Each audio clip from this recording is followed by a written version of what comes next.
रब्बिल आलमीन वस्सलातु वस्सलामु अला सय्यिदिना व सय्यिदिल मुरसलीन व अला आलिहि व सहबिहि अजमाइन व मान वाला व बाद।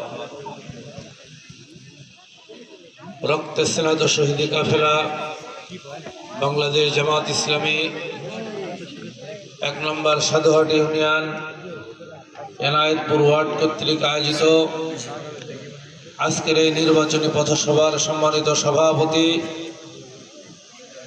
অত্র ওয়ার্ডের কৃতি সন্তান জনাব নুরুন নবী সামদানি, সম্মানিত ভাই পরিচালক মোহাম্মদ শাহিন, বিশেষ অতিথি অত্র ইউনিয়নের সম্মানিত আমির মাওলানা শহীদুল ইসলাম, সেক্রেটারি মোহাম্মদ আলম মিয়া,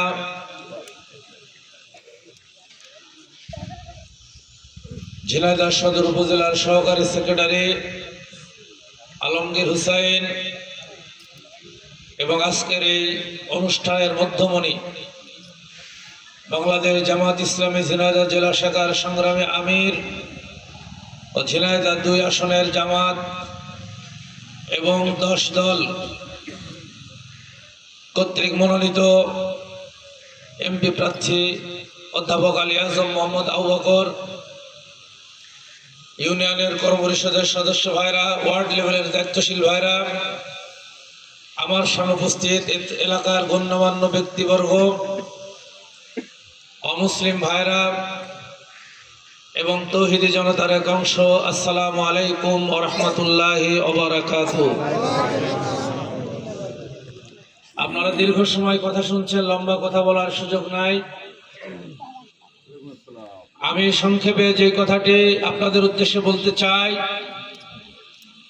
বাংলাদেশ জামাত ইসলামীকে আপনারা চেনেন, যেহেতু এই ইউনিয়ন ইসলামী আন্দোলনের লীলাভূমি, সেই পাকিস্তান পিরিয়ড থেকে শুরু করে নিয়ে এ পর্যন্ত এই সাধুহাটি ইউনিয়নের যারা ইসলামী আন্দোলনের নেতৃত্ব দিয়েছে যুগ যুগ ধরে, তারা সবাই ছিল এক একজন আলেম, এক একজন ইসলামী চিন্তাবিদ, এবং এই ব্যক্তিবর্গ ইসলামের সুমহান আদর্শ এই সাধুহাটি গ্রামের আনাচে কানাচে প্রত্যেকটা জনপদে তারা পৌঁছে দিয়েছে।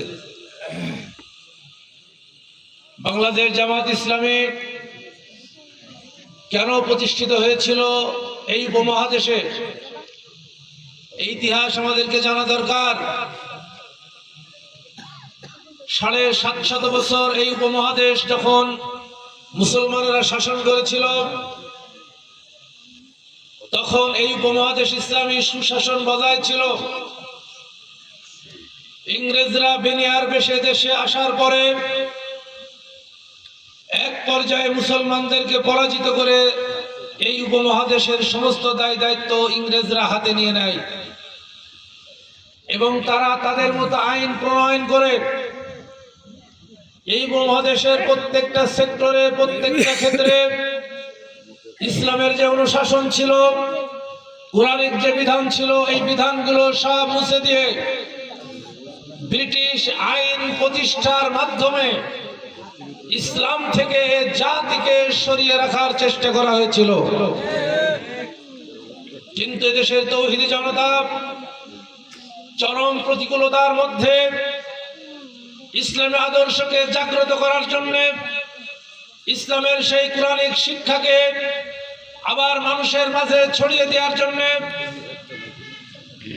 এই উপমহাদেশে একজন মুজাদ্দিদ, একজন মুসলিম আল্লাহ রাব্বুল আলামিন পাঠালেন, যার নেতৃত্বে ইসলাম যে রাষ্ট্র ক্ষমতায় অধিষ্ঠিত হতে পারে, ইসলাম অর্থনীতি চালাতে পারে, ইসলাম রাজনীতি চালাতে পারে, ইসলাম সারা পৃথিবী নেতৃত্ব দিতে পারে, এইরকম একটা থিওরি নিয়ে সৈয়দ আবুল আলা মওদুদী রাহিমাহুল্লাহ 1941 সালে জামাত ইসলামী গঠন করেন।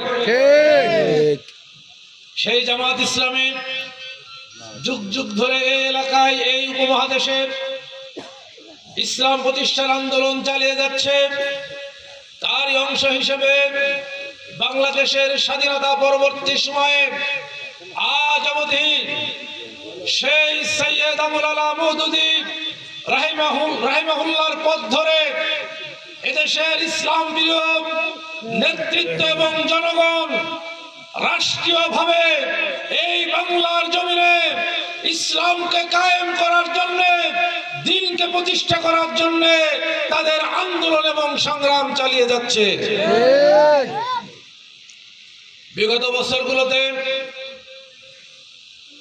তারা যখন বুঝতে পারলো জামাত রাষ্ট্র ক্ষমতায় যেতে চায় এবং রাষ্ট্রীয়ভাবে কুরআনের আইন প্রতিষ্ঠিত করতে চায়,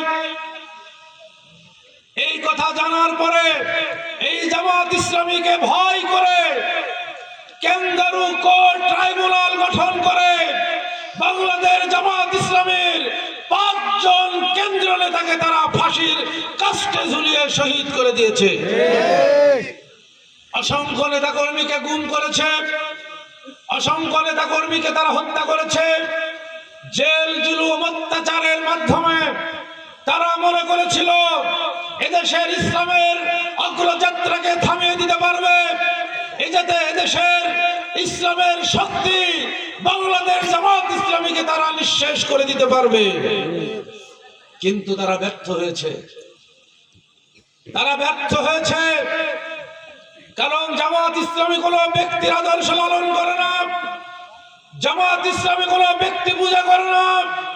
বাংলাদেশ জামাত ইসলামী এই বাংলার জমিনে আল্লাহর কোরআন এবং রাসূলুল্লাহর সুন্নাহর ভিত্তিতে আন্দোলন করে থাকে,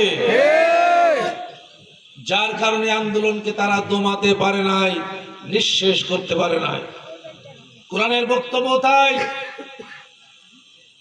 তারা তাদের মুখের ফু দিয়ে ইসলামের আলোকে নিভিয়ে দিতে চায়, কিন্তু আল্লাহ বলছেন আমি আমার আলোকে জ্বালিয়ে রাখবো।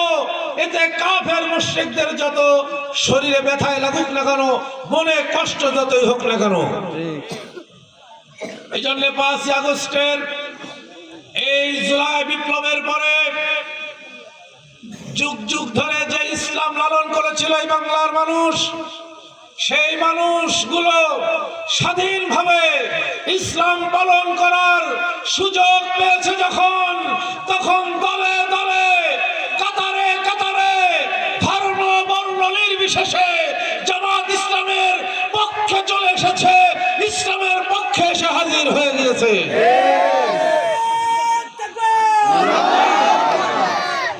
আর এটাই হচ্ছে বাতিলের গাত্রদাহর মূল কারণ। আজকে আমাদের মা বোনদেরকে ভোট চাওয়ার কাজে বাধা দেওয়া হচ্ছে, অমুসলিম ভাইদেরকে ভয় দেখানো হচ্ছে। যেখানে আমাদের সংগঠন একটু দুর্বল, সেখানে বিভিন্ন ভাবে ভয় দেখিয়ে তারা জোর করে শেখ হাসিনার মতো ফাঁসিবাদ কায়েমের মাধ্যমে বাংলা রাষ্ট্র ক্ষমতায় যেতে চায়। কিন্তু আজকের এই পথসভা থেকে বলে দিতে চাই, তোমরা যদি জোর করে রাষ্ট্র ক্ষমতায় যাওয়ার স্বপ্ন দেখো, সেই স্বপ্ন তোমরা ভেঙে ফেলো। কারণ এখন আর সেই আগের বাংলাদেশ নাই, এখন আর সেই দামি নির্বাচন হবে না, দিনের ভোট রাতে হবে না, বিনা ভোটে 152 জন এমপি বাংলার জমিনে আর হবে না। আদর্শিকভাবে যখন মানুষ দেউলিয়া হয়ে যায়, তখন পেশি শক্তিকে ব্যবহার করে। আজকে তারা আদর্শিকভাবে দেউলিয়া হয়ে গেছে, তাদের কোনো কর্মসূচি নয়। আমরা তাদেরকে বলে দিতে চাই, তোমাদের যদি কর্মসূচি না থাকে আমাদের কাছে আসো, আমরা তোমাদেরকে কর্মসূচি দিয়ে দেবো। আমাদের ঢাকা বিশ্ববিদ্যালয় সাদিক কায়েম বলেছিলেন, ঢাকা বিশ্ববিদ্যালয় ফরহাদ বলেছিলেন যে ছাত্র দলকে তোমরা যদি কর্মসূচি না পাও আমাদের কাছে আসো, আমরা তোমাদেরকে কর্মসূচি দিয়ে দেবো। রাজনৈতিক ভাবে দেউলিয়া হয়ে আজকে জোর করে রাষ্ট্র ক্ষমতায় যাওয়ার যে স্বপ্ন তোমরা দেখছো বাংলার জমিনে, সেই স্বপ্ন আর কখনো বাস্তবায়ন হবে না। আমরা দেখতে পাচ্ছি বাংলাদেশের চিত্র আমাদের কাছে, যে চিত্র ফুটে উঠেছে, ইনশাআল্লাহ 12ই ফেব্রুয়ারির নির্বাচনে বাংলাদেশ জামাত ইসলামীর নেতৃত্বে 11 দলীয় জোট এদেশের রাষ্ট্র ক্ষমতায় যাবে। ইনসাফের ভিত্তিতে বাংলাদেশ পরিচালিত হবে। আপনারা কি চান? কি সবাই চান?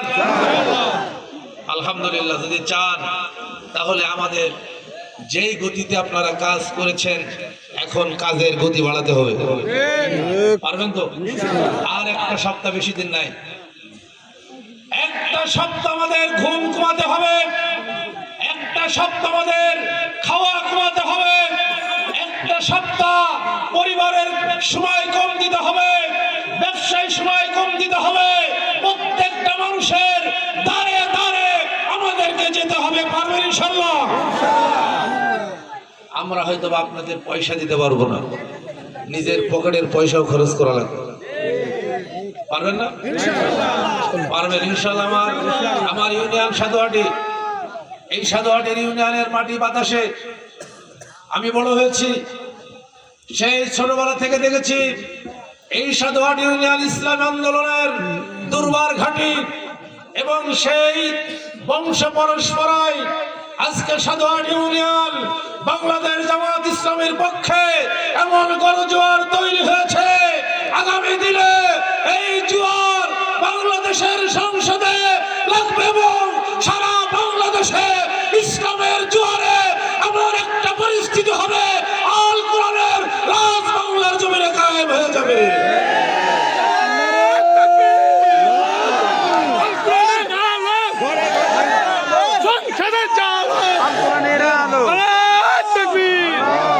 আমি আপনাদেরকে বলে দিতে চাই,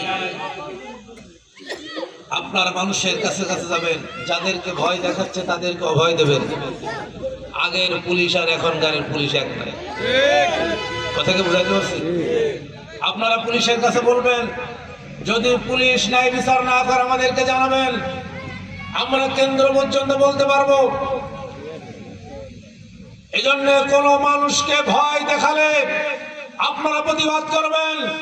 আর আমি অমুসলিম ভাইদেরকে বলতে চাই, এদেশে অমুসলিমরা সবচাইতে নির্যাতিত হয়েছে ইসলাম বিরোধী শক্তির মাধ্যমে।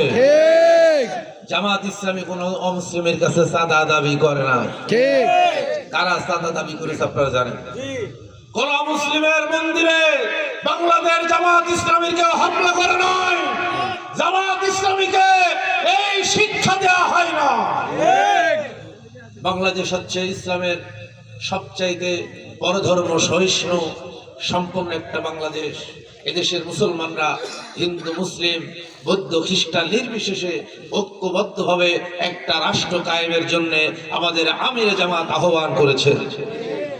আমিরে জামাত স্পষ্ট বলে দিয়েছেন, আগামী দিন যেই বাংলাদেশ গঠিত হবে, এই বাংলাদেশ হবে চাঁদাবাজ মুক্ত, এই বাংলাদেশ হবে সন্ত্রাস মুক্ত, এই বাংলাদেশ হবে দুর্নীতি মুক্ত।